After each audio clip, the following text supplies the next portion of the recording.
Most people think that it's marketing. So they're like, let me get more leads, or let me get more visibility, or let me start running ads. But that's not the problem. The problem is that your message is going to speak to the wrong people. No matter what strategy you use, you're just amplifying a broken message.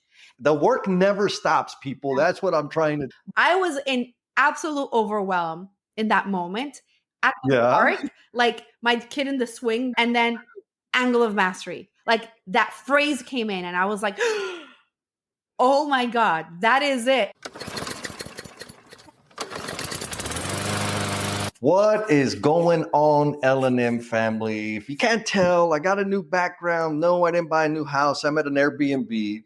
And adding to the excitement of being here today, we're going to spend some time, Miss Fabi Paolini. I connected with her on LinkedIn, and she's got a spectacular message, or not just a message, a service that she provides in helping people like amplify their brand. So she's a brand strategist. She helps experts, meaning like real experts, not flapping talking heads like me. She helps them attract power buyers with the angle of mastery, which I think is super, super interesting. We're going to dig into that. She's been doing it for 9 years. She's helped hundreds of clients enroll high quality leads and clients. And if you're in business at all, you know that leads are important and clients are important. And the fact that these are high quality is phenomenal because that translates into business success.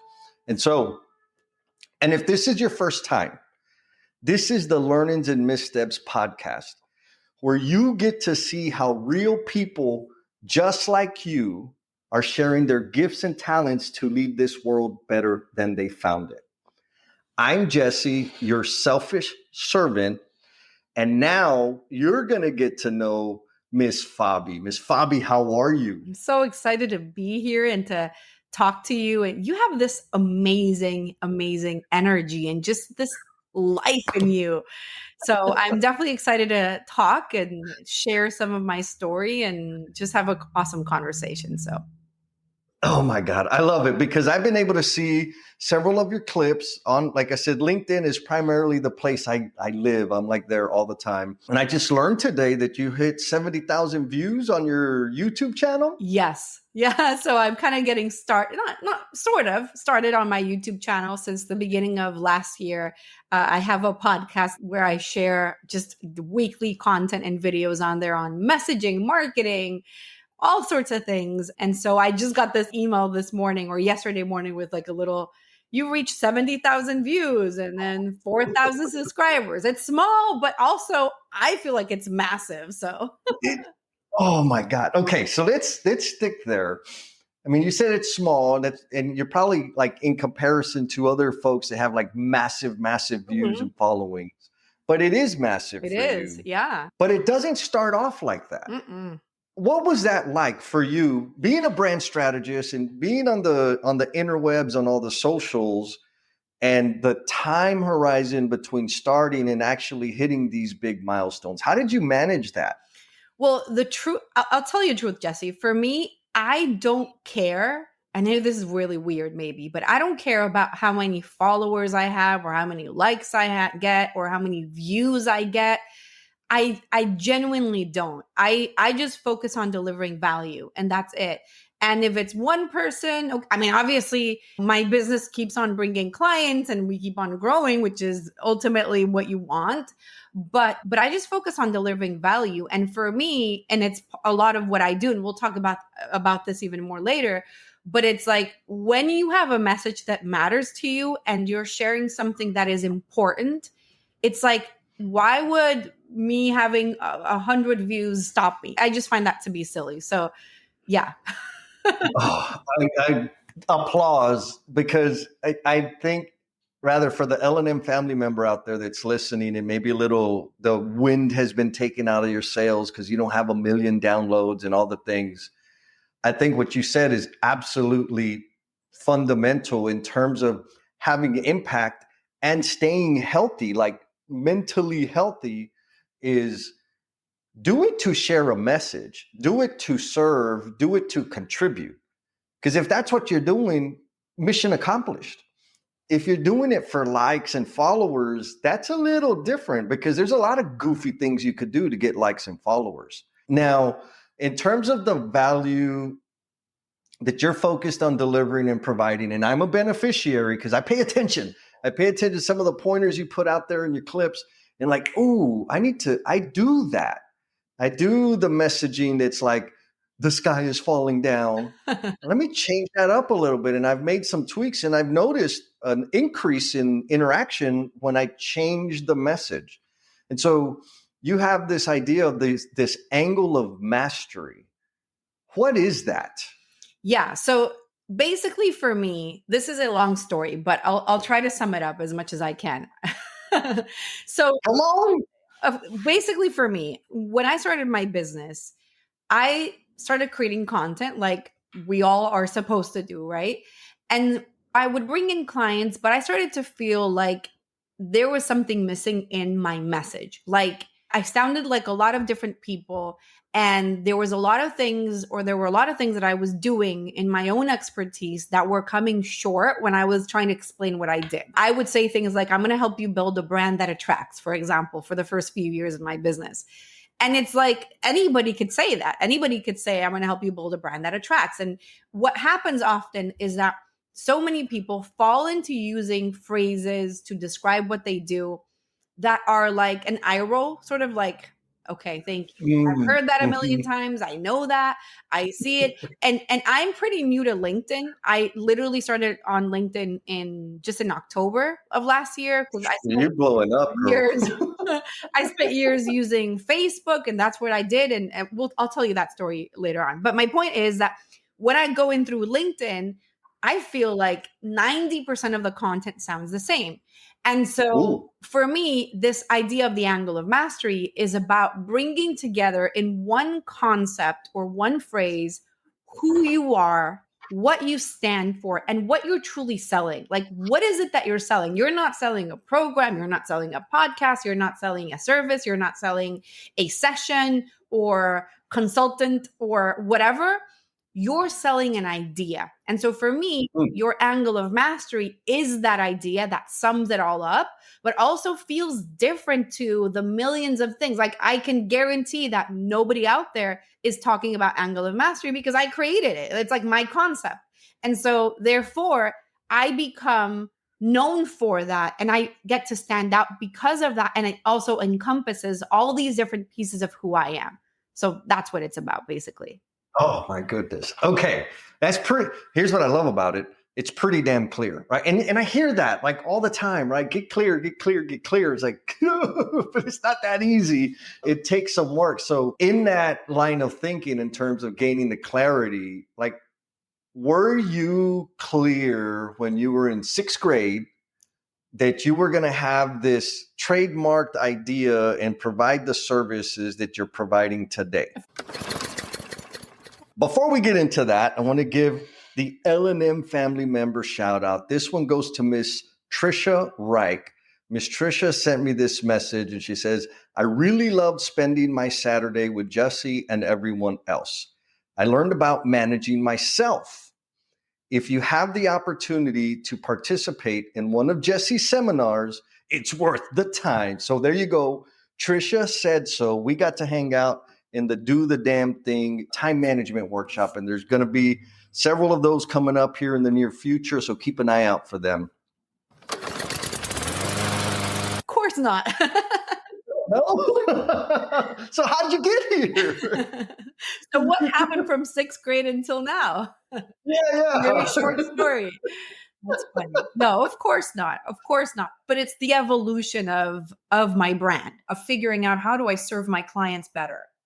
And honestly, that's where it came up for me, because one thing that I really genuinely care about is making sure that I have a service and a process that is really good, that is actually something that will serve my clients and that will really change their businesses in a way.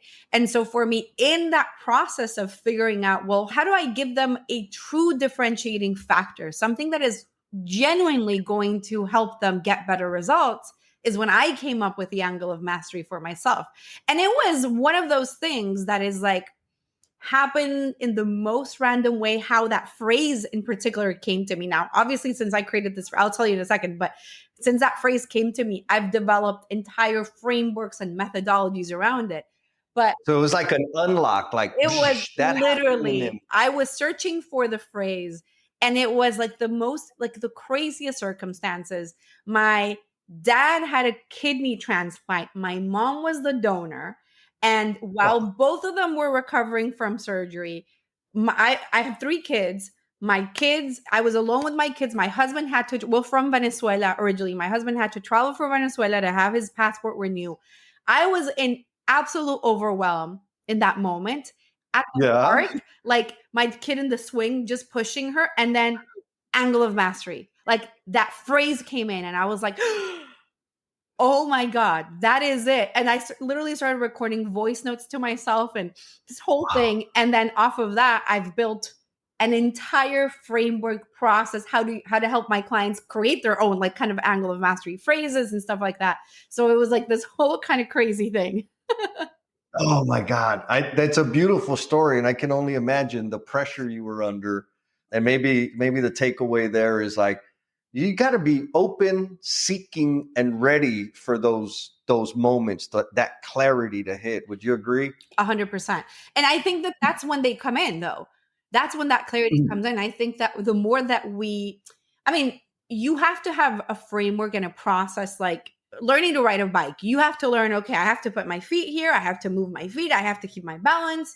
But suddenly you're like if you're not thinking about the whole thing, but you have the foundations there. And so when you let go is when that comes through as, at the same time. Like you Oof. have the foundation, but then you're also allowing yourself to receive the ideas and like that inspiration. I do have a very specific process for that though, but I do think that oftentimes when we let go is when the best ideas can come through. Yes, yes. And I'm with you. I understand like the process, the mechanics of doing things, and then the kind of magical stuff that I gotta leave space for. Exactly. And so the idea, the phrase, the framework of angle of mastery became clear where you're at the park and your family was in the hospital or recovering from like serious surgery. Your husband's out of the country. Like that's a lot. Yeah. But what I want to make sure that folks don't miss is it's not like you were just walking in the park and this great idea happened upon you. There was years of work and grinding and working it all out before that awakening. Yeah. Oh, yeah. Okay. Yes. And so for folks that are like in that space, 'cause I feel like everybody I know is in that space right now, including me, like in the clunky, bumpy, wonky space of like, I know I can deliver value, but I don't know how to say it clearly yet. Hmm. And knowing that you're like a phenomenal brand strategist and your messaging is absolutely clear. What was it like back then? What were the stepping stones that you built upon before you had that moment of clarity? Yeah. Okay. So this is a kind of a crazy story. Maybe not, but I it's my love it. story. So I like I was sharing before, I'm originally from Venezuela. And in 2015, we came to the US. To be completely honest, I wanted my daughter to be an American. So I came. I always clarify that Okay. we came legally though. We had a work Okay. visa. Yeah. I don't know why I feel like the need to be like, I had a work visa. I did not come illegally. It's fine, but just in case anybody ever hears this, that is like, let me research. Anyways, and I was coming to give birth, and my plan was to leave. That was it. But so this was September 2015. But about like a few months after my daughter was born, my husband and I were like, the situation in Venezuela is getting worse and it's getting trickier. And then we just made a decision to stay. Mind you, it's been almost 10 years. I have not gone back to Venezuela since then.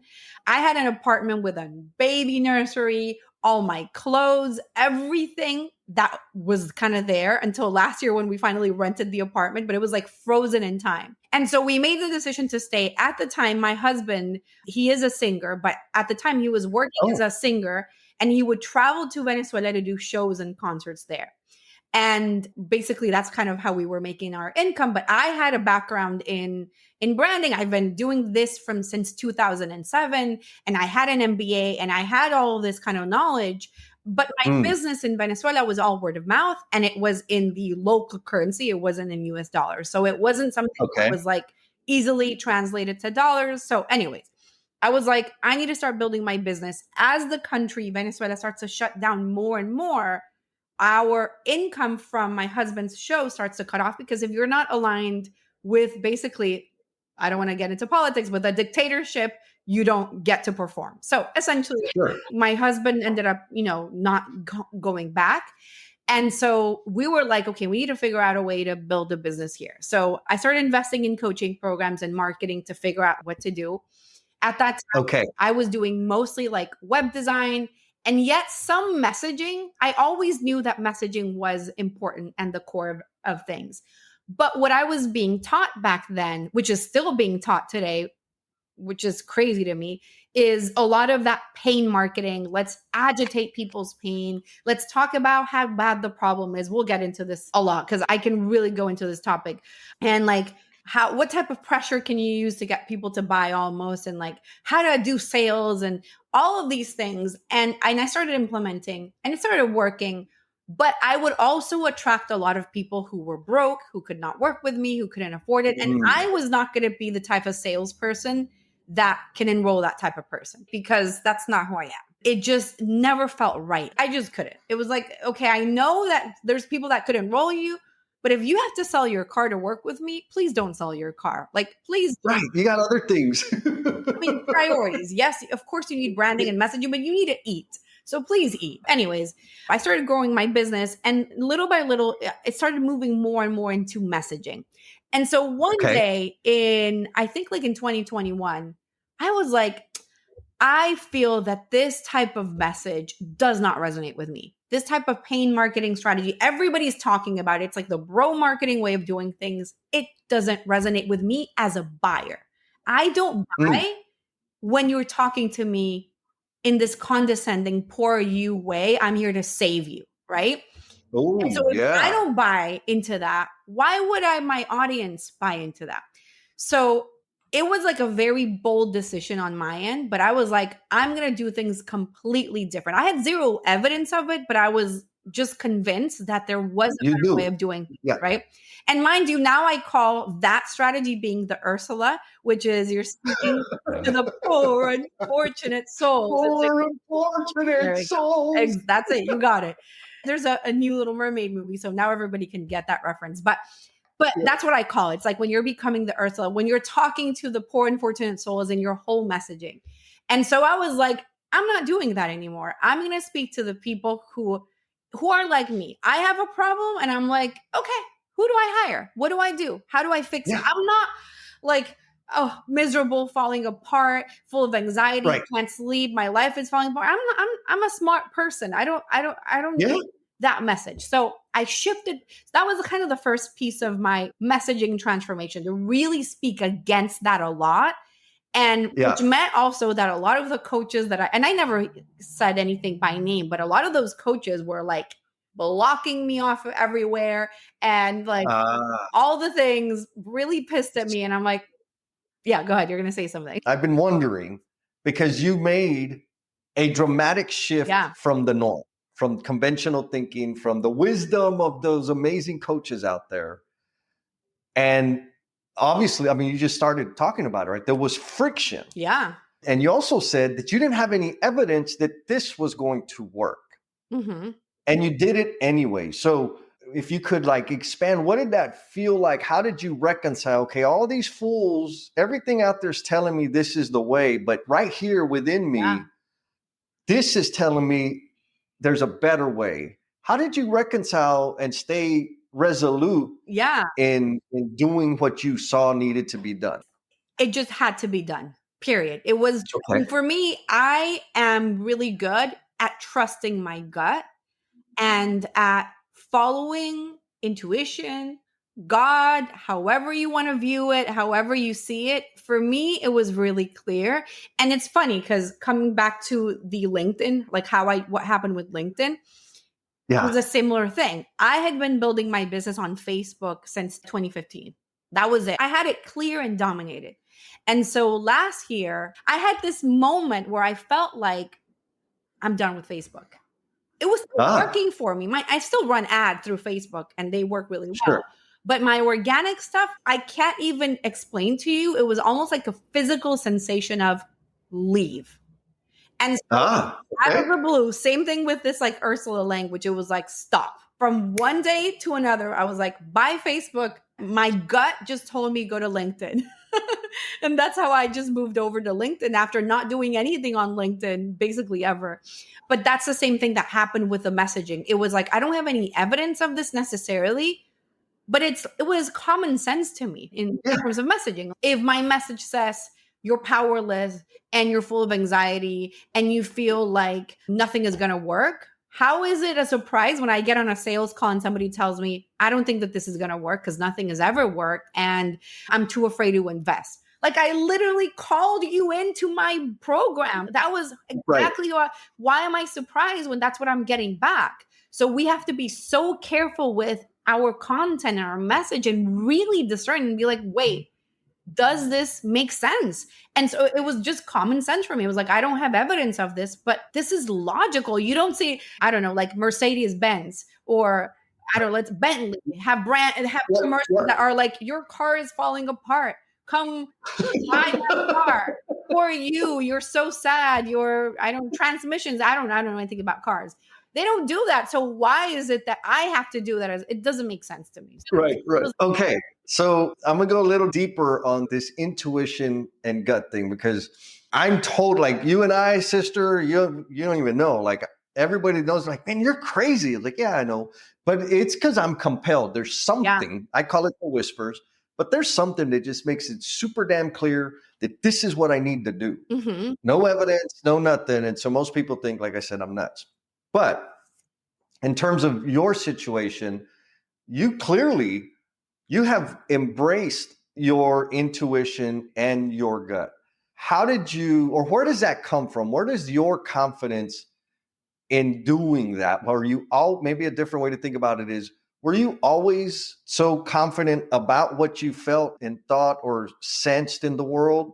Or did that develop over time? I feel like it definitely developed over time. I have been always really confident in who I am as a person in general, like in my thoughts as a child, always like not the type of be like, let me follow this trend or I want to be part of this group or whatever. It was like, I just am who I am.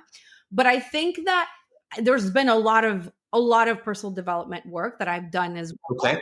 A lot of coaching and a lot of just exploration, let's call it, like really looking for connection. And what I have learned is that I can't unlisten to it, number one. But the more that I listen to those, how you call them, whispers, it's like I'm just being led. And if I ignore it, things become harder. And I'll give you one example. This happened to me last week. This never happens to me, mind you.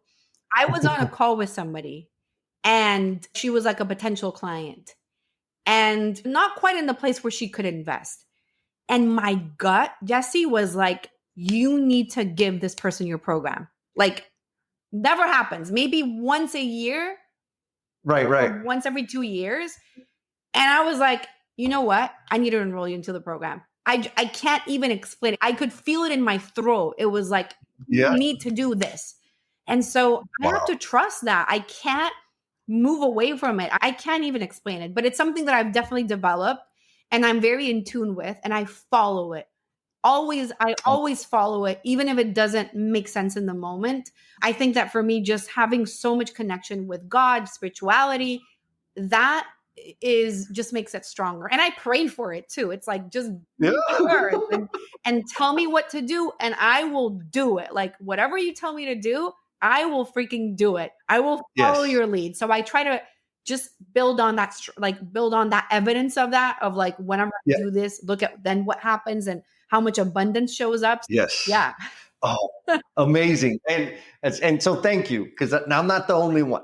No. But what I think you said that is key that I want people to hear, like listeners out there, all of us have been in a space where we put in a ton of time and a ton of effort and a ton of energy, and we're fighting, running uphill all the time. And it doesn't have to be that way. Like you said, all I have to do is allow myself to be led, and it just happens. It's frictionless. It may not make sense in the moment, but on the long term, it's amazing. Like it's clear, it's easy, but we have to create the conditions for us to receive. Exactly. Part of that is like taking care of yourself and maintaining your connections with your people, your spirituality, and all of the things. And so I guess the main point is, folks out there, if you're experiencing a lot of friction, maybe you're not listening to the whispers enough, or that guiding light, or whatever you need to call it. I call it the whispers. It just makes more sense for me. Okay. So you listened to, you followed your intuition and your gut. You made the change. No more Ursula, puro Ariel. That's all we're going to be talking about now. What was the impact in terms of your clientele and operating your business? What was that shift for you? Really powerful. It was really powerful in many different ways. So the first thing is that I would get messages from people telling me, like, for example, I wrote a post about how my audience was filled with action takers, how my ideal clients were action takers who are not afraid to do the work. And immediately I got a DM from somebody like, that is me, 100%. Like, you're speaking to me. That is exactly how I am. And she literally enrolled that same week. So I had people who were showing up from just different level of people that were much more ready. I felt like I was attracting more experts. It wasn't so much about how much knowledge they had, but it was about the drive within them. And like, I'm ready. It was a mindset thing. So that started happening a lot. Like the level of people that we were attracting, the amount of people that would come in and pay in full versus doing payment plans, and like little things like that. But then that also meant for me, and this was the pain in the butt part though, that it was like, okay, if I'm attracting a different caliber of person who has these different expectations, less hand holding, much more resourceful, much more action takers, I need to make sure that my program is really tailored for those people, which meant that then I had to re-record everything. Everything. I had all these videos, I had all these things, and I had all these processes. I had to redo everything, because now it's like, okay, if I'm talking to an action taker, I can't give them 20 videos. Sure, they're going to watch them, but I need to make sure that it's much more actionable. And if I'm talking to people that are much smarter, I can't come in here and talk about like, let's do an ideal client avatar exercise. I'm assuming that you already know how to do that you've already done that before, because this is what I do is not beginner messaging stuff. It's much more. I have a client that says like, I feel like I just got a master's degree in messaging. It was like super advanced. So all of the stuff that felt too beginner, I just moved it into like a course, like a self-study course that I have for people. Like I want to uncover the foundations of messaging, right? I really needed to make sure that all of it sounded like I've never heard of anybody talk about this before. So even my concept of who my audience is changed from, okay, I'm speaking to, I'm not doing the Ursula. I used to say I'm speaking to the ready to invest clients. And now I'm talking to power buyers. That's who my audience is. And so everything is structured around how do we speak to power buyers? And so I had to look at everything and look at my funnels and my content and make sure that all of it was like matching, from the words in my ad copy to the landing page, to the webinar, to the email, to the text message, to everything needed to be really aligned. It's a lot of work. It was a lot of work. Yeah. I mean, it took, and it still happens to this day. Right. It continues to evolve, but it was really worth it, because now it's like the people, obviously we still attract people who won't buy, right? I mean, I don't have 100% conversion rate. That would be insane. That'd be nice. It would be nice, but it would be insane.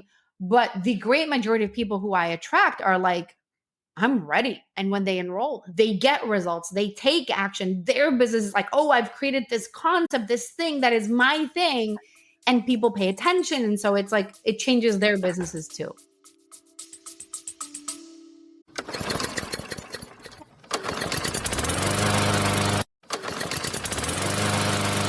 I'm sure that leaving this world better than you found it doesn't happen by accident. And I want to help you spend more time making this world better for yourself and the people you care about. So I want to invite you to the next Do the Damn Thing Time Mastery Workshop, because we're going to be having some fun. We're going to be taking all those goals, those ideas, those projects, those dreams, the things that you keep putting off because of the commitment you make to work and the commitment you make to family and the commitment you make to everybody else except for yourself. When you get those out of your head and finally come up with a plan, make the space, find the time for you to make those things real, for you to actually get the ball moving on the things that are going to give more flavor and meaning to your own personal life. Check the show notes for the link. I hope to see you there. And back to the show.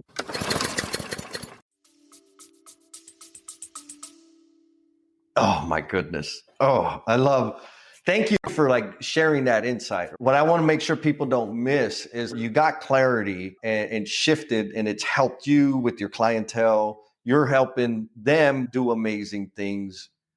But there was work all the way through from when you first started. Yeah, there's still work. The work never stops, people. That's what I'm trying to tell you. The work never stops. Because clearly you've invested in yourself. You sought out, you got coaches, I'm sure you probably signed up for different seminars and different things. Some was really valuable, some was not. What kind of advice or pointers, except for, of course, sign up with Fabi, what pointers would you give folks in terms of they're in the market and they're looking to maybe introductory, what should they watch out for? I'll give some little more context. I've signed up for a couple in the past for a couple calls, coaching calls or whatever, and it was horrible. Mm-hmm. Yes, it was another human being, but they read their script and that was the end of the call. And I'm like, bro, you could have sent me an email with the video link for that. That was just not okay. Using that as the low water mark, what are some things that folks need to kind of be thinking about or watch out for when they're seeking to make those early investments in themselves? Yeah. I feel like there's a few things that we can unpack. Oftentimes we get sucked into the picture that people paint for us, and we don't really think about in terms of investing. We'll talk about the coaching call, but we'll also talk about investing. And so we're ooh, this person says that I'm going to get 10 new clients this month or this week. Ooh, this is exciting. Let me sign. That's exactly what I want. But you don't really stop to think about, does the business model make sense for me? Do I actually see myself following that business model? And so I have invested in things because of that in the past. And then I'm like, do I actually want to be DMing people all day? Does that system really resonate with me? I don't think so. And it's really discerning into, okay, what am I actually buying into? Do I really want this business model for myself? And then in terms of that sales process, I do think that it's really important for you to build connection. So for me, for example, the way that we structure our sales process is before we do a sales call, I do a 15-minute call that I like to call brand message assessment. I also call it brand audit. And so what I do in that call is that I will look at people's messaging and I will literally rewrite it for them on the call. And I'll tell you, okay, here's what I would do if I were you. Here's how I would communicate. And I walk them through here are the gaps. These are the things that you're missing, what you're doing wrong. And so at the end of that call, if that person's a good fit and they're interested, that's when I invite them on a sales call. But it's a super precise approach. Obviously, there's a lot of strategy behind what I'm doing, but also in part for me is to avoid what you were talking about before. I value connection. And what I realize as well is that power buyers value connection too.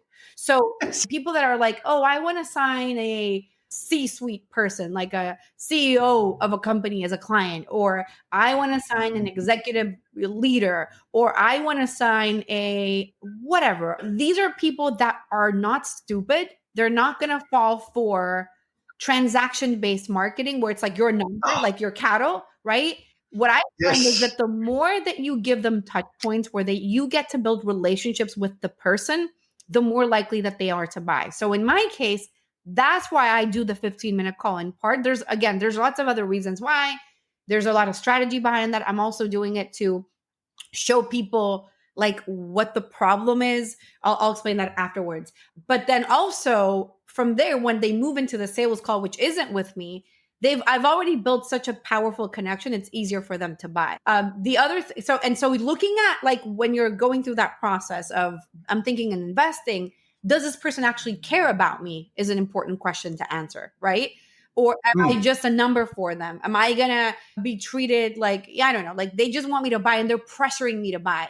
And they're not giving me information. They're not really telling me much. They're just giving me claims and promises. Mega red flag.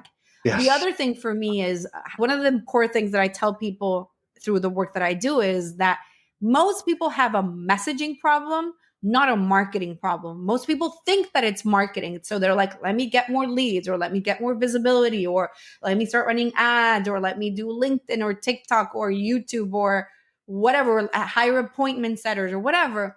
But that's not the problem. The problem is that your message is going to speak to the wrong people. So if you're just focusing on marketing, you're going to keep on attracting the wrong people. No matter what strategy you're just amplifying a broken message. And so if we're thinking about investing, I would say that if you're in a place where you don't have a solid message, investing in marketing is a waste. It's not that it's a waste of money, but you're going to leak so much money. It's going to be really expensive for you to scale. So I will always recommend that you invest in messaging, not first, but like whether you're beginning in your business or whether you're like have $1 million company, I don't know, whatever it is, you really need to take a close look at your message to make sure that when you put gasoline into it and invest in marketing, it's spent on the right people. Like you're bringing the right people in. And so your conversion rates are higher too. So, my God. I love it. The phrase you said is you're just amplifying a broken message. Yeah. That is powerful. Because how many of us do that? Some of the work I do is coaching continuous improvement and deployment of change within organizations. And I'm just telling you right now, to steal that. Go for it. Because a lot of times when I'm talking with the decision makers or the influencers within the organization, I'm like, hey, I know we're going to do this, but let's get clear. Like, let's have what's the message? What's the story we're going to tell? We're like, we want to get better. I'm like, no. Be careful, because if you start that, you're going to be sending a bad message. The way you said it was amplifying a broken message. Exactly. It's not because we suck. It's because we want to dominate the market. Those are same maybe behaviors, but two totally different messages. Exactly. So thank you for that. Now, you touched on transactional and relational. What you described to me, the one-on-one 15-minute conversation where you kind of give the assessment and say, this is broken, fix this, think about that. I bet you get people saying like, why do you give away so much for free? But you also pointed out like the power buyers, they want contact time. Yeah. They want actionable insight. And so in this transactional relational buckets, have you always been a relational person? Yeah, but I've also developed it more. In the beginning, a little bit, but then as I went through the process more and more, I was like, I need to build more touch points with people. And so for me, I was taught, don't give your content away because people are going to run with it. And I came up with an analogy last year that I like. And it's, you can go and watch Taylor Swift's videos for free on YouTube, listen to her on Spotify for free. And yet look at what that world tour did, which was insanity, right? Yeah. It's never going to be the same consuming free content than paid content. The 15-minute calls that I have are extremely valuable, but they're 15 minutes long.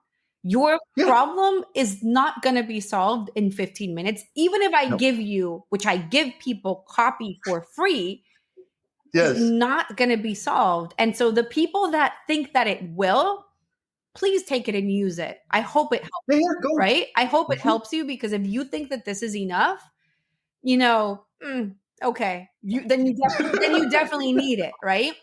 Yeah, but the people that are smarter, they're like, okay, help me do that. I want to learn how to do that. How do I implement that? What does that look like? Yeah. For me, it's like a big mindset shift that has to change versus just changing your copy. The work that I do isn't about just updating your website. It's about fundamentally changing how you view your audience and how you view your value and what you're selling. And so if you don't know how to do that, I could give you your whole website copy if you want. You're still Right. not going to make a difference, because when you go to a podcast interview or when you're creating a video, you have no clue what to do. And so for Yeah. me, it's like a great way of delivering value. And people feel like at the end of that call, like, wow, I have a whole page of like testimonials that people have sent me about that call. And they feel like, wow, this is amazing. But again, like, I know, it's not enough. I mean, it's a great start, but it's not going to fix the problem for you. So I'm all Oh, about like, let's just give value. I would rather give, because here's one thing that I want to say. One thing that I realize is that money at the end of the day is an exchange of value. And so the more value that I give, the more value that I get. And so I would rather just give value for free, because I know, coming back to that spiritual part, I live in an abundance world and I believe in hmm. that. And so why am I holding back from sharing the best? Now, obviously, there are ways of doing that strategically so that you don't end up attracting people that are like, great, thank you, bye, which you don't want to do. And I can even tell you the exact number. It's January 14th. So the month is just getting started. And this month, I want to tell you the exact number so you know. I'll open it up. This month, even though I'm giving away content for free and that call, I've had, where is it? 80% of the people book sales calls regardless. So it's like, I'm giving you free content. I'm telling you at the end of the call, this is a sales call that you're going to have. They're going to walk you through my process. They're going to walk you through the investment. There's an investment involved. Do you want to do Yep. a sales call? 80% of the people are like, 100%. I want to do that call. Like, Wow. what's the next step? How do I enroll? I mean, give away value Yeah. for free. 80% is phenomenal. That's an outstanding number. So congratulations. And again, folks, if you didn't catch it, if you didn't hear, it was a result of providing and delivering value for free. And I'm going to say it a different way. It was a result of investing the time to connect as a human with another human to serve somebody else. Mm-hmm. And then the 80% happened. Like, yeah. I love how you said that, because that's the problem. Problem is that we all want to automate everything, whether it's through bots or AI or people in the Philippines that are sending 1,000 DMs per day or whatever. We all want to automate everything, but power buyers are not. I mean, you can automate pieces of the process, of course. Right? Like you can, like, for example, what happens is that after somebody does the 15-minute call with me, they get a series of text messages from me and a series of emails from me that are nurturing them even more, but they had the call with me already. And so, right. And then they have the call with my team as well. And there's a lot of pieces in there that are really built purposefully, but you can't automate actual connection and real relationships. You can't. I'm laughing because, since Chat GPT and all these other things have become more and more popular or more used, I see people using it to fill this connection gap. And it's like, no, flip it. Yeah. Use it to automate all of the stuff that keeps you from connecting so that you can connect more.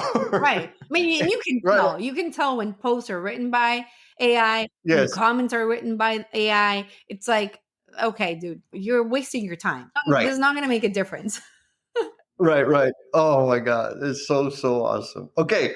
So you transitioned the angle of mastery, had to redesign your whole business. You started attracting power buyers. You're now serving people and helping them attract power buyers. Mm-hmm. What are some, because everybody thinks they want a power buyer until they get a power buyer. What are some of the things that people that want to have that power buyer as their client that they need to have in order? Otherwise, it ain't going to happen for long term. Yeah. There's one more piece of the equation. I'll tell you what it is after I answer your question. So basically, it's really recognizing within your content whether that is your program or how your framework, your methods, whatever, it's looking at, well, does everything make sense for this audience? Or do I have to change something? Or is there something here that it needs to shift within what I'm doing to make sure that it's serving them? The process has to be really clean, meaning that message has to be congruent everywhere. Otherwise, you can lose people in the process.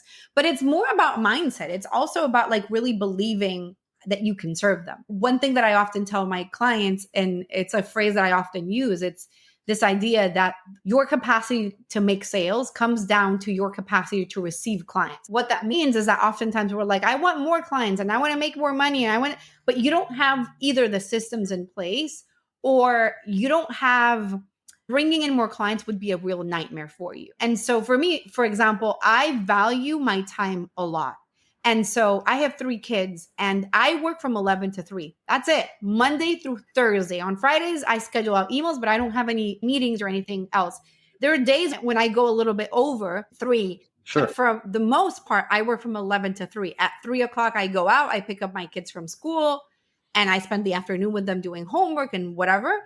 And that's it. Like that's something I really value. If I'm in a place where I say, okay, I want to grow my business, I want to bring in more clients, I need to make sure that my program or the container can fit more people without meaning that now I'm working until 10 p.m. or I work earlier, because those times are like that for a reason. Like I go to the gym in the morning. It's something that I value. I have like my morning routine. It's something that I value. And so that's why I start work at 11.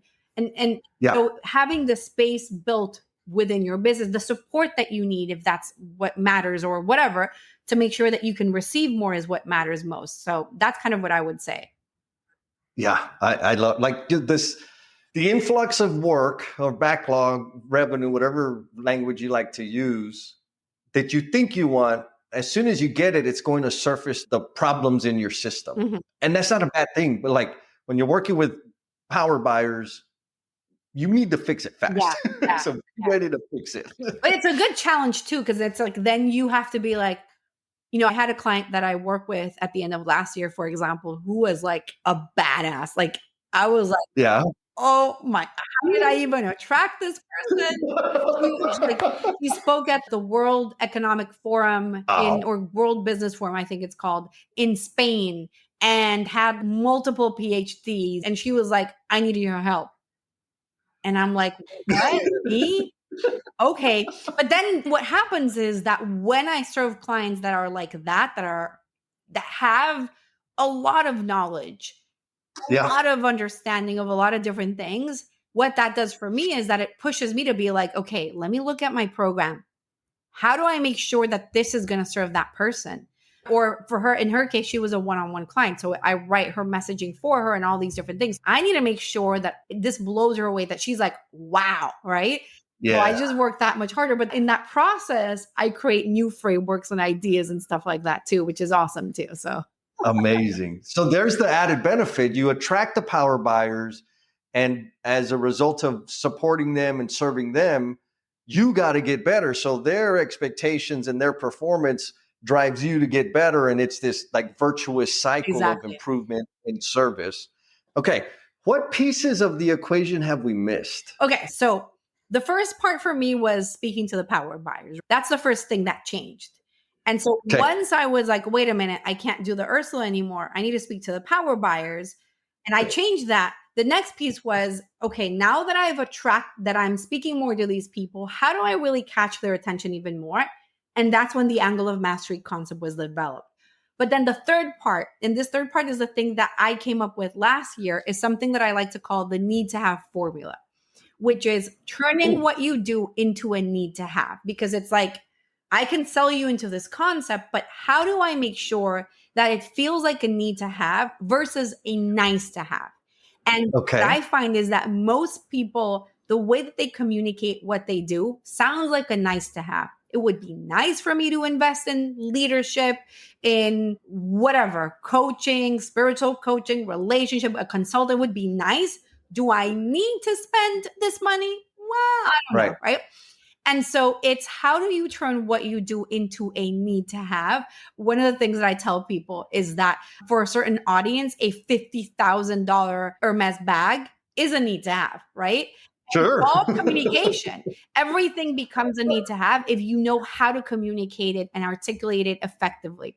So for Yeah. me, that next part of that equation was okay, we know we're speaking to power buyers. We have this angle of mastery that we're selling, but how do we make sure that what I do really feels like I need that? Not from a place of neediness, because that's Ursula's stuff, right? Sure. But from a place of like, no, I need to have that. Like that's what I'm looking Yes. for.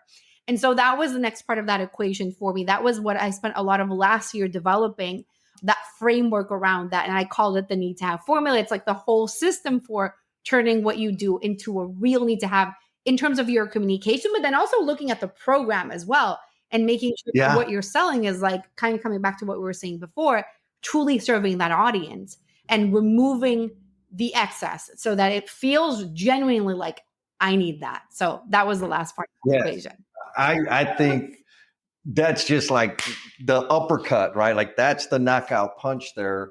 How much do your clients or people in general struggle from a mindset perspective in messaging their services as a need to have? Do you find that to be like a common sticking point with your clients? Sometimes I think that what happens is that when you go through the process, that process overcomes that objection because when you're Ah, speaking to the power buyer versus the Ursula people, then you understand that your work is a need to have for them. And so therefore it becomes really easy to show them, no, it is. Obviously, I think that it comes up more when people are newer, like if you're yeah. too new, you're gonna feel like what? But still, even in that case, it's always a need to have when you're selling it to the right people. It's not a need to have for you to sell, kind of coming back to what we were talking about before, something to somebody that is like, I need to sell my car to buy this, unless you're Right. selling them a new car. Right. Right. If you're speaking to the people that are broke, then it's very difficult for it to feel like a need to have. That's when the mindset issues come up. But when you find, okay, within my ideal client, who are the people who really need this, who see this as a need, that's something that is Yeah. really important for them right now, who financially can afford it, who have the mindset, who are going to take action, who are those people? And so there's not as much of an issue mindset wise, unless you're like too new is what I would say. Yeah. Yeah, yeah. Okay. That makes sense. And I could see that. The key point, folks, if you didn't catch it, is going through the process that you teach, your system, the service that you provide helps people get there. So if you're like me in that you're really good at advocating for the people you know and telling everybody how amazing they are, and you stink at helping people know how amazing you are, this system or this process helps you overcome that, whatever, we'll just call it friction, whatever that Exactly. friction is, which is powerful because it's an uncomfortable thing. A lot of us have hangovers from the way we were brought up, the way we were raised, and all these funky things. But if the process fixed that, double awesomeness. Okay, so I got one last question for you. But before I ask that question, if there's a power buyer out now, how do they get a hold of you? What's the best way for the power buyers to get a hold of you? And for the curious, the interested people, Yeah. do you have two ways that they can Yeah. connect with you? So two things that we can do. The first one is the brand message assessment that I mentioned. And so you go to brandmessagesession.com to be able to book that. It isn't a sales call. It's a 15-minute super value-based call. I will take a look at your messaging myself. So it's not even with somebody else, it's with me. And because people sometimes are like, wait, it's you? Yeah, it's me. um, and I will write the messaging for you. So brandmessagesession.com.